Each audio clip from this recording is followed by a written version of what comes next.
তো গত ভিডিওতে আপনাদেরকে আমি দেখাইছিলাম আমাদের যে খামার যে ডিমগুলা সংগ্রহ করার পরে ইনকিউবেটরের মাধ্যমে আমরা বাচ্চাগুলো ফুটানোর পরে তো এখানে বোর্ডিং করছি। এখানে দেখতে পাচ্ছেন আমাদের এনা 10 পিস বাচ্চা আছেন আমাদের খামার থেকে উৎপাদন করেছি এবং দোয়া করবেন আমাদের খামারে যাতে আল্লাহ তাআলা আমাদের খামারে বারাকা দান করেন। ইতিমধ্যে আমাদের যে খামারে আমরা ডিমগুলো জমাই, তো অনেক ভাইরা বলেছেন ভাই অল্প আকারে বাচ্চাগুলা কেন ফুটান। তো আসলে আমাদের যে খামারের চাহিদাগুলা, তো অনেক ভাইরা বলেছিল ভাই অল্প আকারে বাচ্চাগুলা কেন ফুটান, আপনার ক্যাপাসিটি তার ক্ষমতা বড় আছে।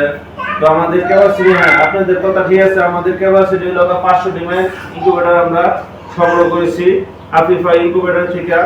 তো আপনারা যদি কিনতে চান তাহলে তাদের সাথে যোগাযোগ করতে পারেন, যারা আমার ফ্রেন্ড ফলোয়ার আছেন এবং যারা আমাদের ইউটিউব চ্যানেল থেকে আমাদের রেগুলার ভিডিওগুলো দেখেন।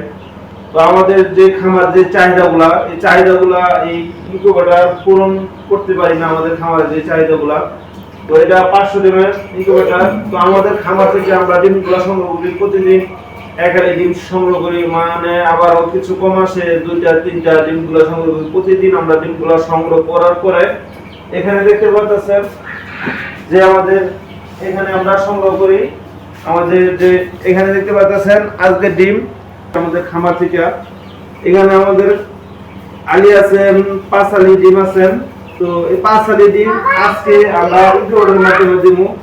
তো বিশেষ করে যদি আমরা ফালাই দিও এনকো খাবার আছে ফালাই দিতে টাকা এর কাছে কি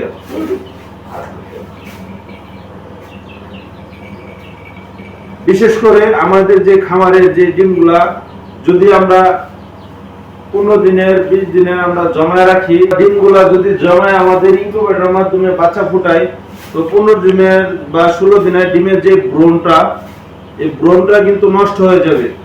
তো এইগুলা যদি নষ্ট হয়ে যায় ব্রনগুলা, তাহলে আমাদের যে খামার যে খাটনিগুলা যে চাহিদাগুলা, এই চাহিদাগুলা পূরণ করতে পারবো না। তো আমাদের খামারটা পরিপূর্ণভাবে ধ্বংসের মুখে চলে যাবে। তো আমরা এই ডিমগুলা সর্বনিম্ন আমাদের 1 সপ্তাহ করে ডিম আটকায়, তারপর আমাদের 2 আলি 3 আলি 4 আলি হলে আমাদের ইনকিউবেটরের মাধ্যমে আমরা বাচ্চাগুলা ফুটাই। তো আজকে আপনাদেরকে আমি দেখাবো আমাদের যে ইনকিউবেটর বাচ্চাগুলা ফুটছে, এই বাচ্চাগুলো আপনাদেরকে আমি দেখাবো।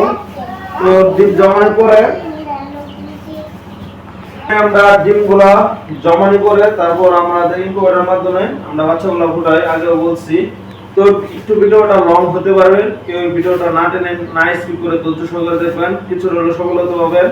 তারপর আমরা এখানে ইনকিউবেটর দেখতে পাচ্ছেন, এই ইনকিউবেটরের মাধ্যমে আমরা বাচ্চাগুলা ফুটাই। অলরেডি আমাদের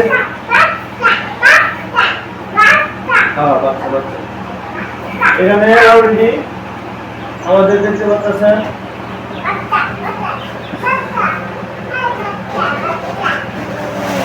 এখানে দেখতে পাচ্ছেন মাশাআল্লাহ আমাদের যে ইনকিউবেটরের মাধ্যমে কোয়েল পাখি বাচ্চা অলরেডি ফুটে গেছে। তো এখানে পুরোপুরি জড়ো হয়ে গেছে। তো আমাদের যে বোর্ডিং রুমটা, এই বোর্ডিং রুমটা অলরেডি আমরা শুরু করবো স্টার্ট করা। তো দেখতে পাচ্ছেন মাশাআল্লাহ এখানে কোয়ালিটিফুল বাচ্চা।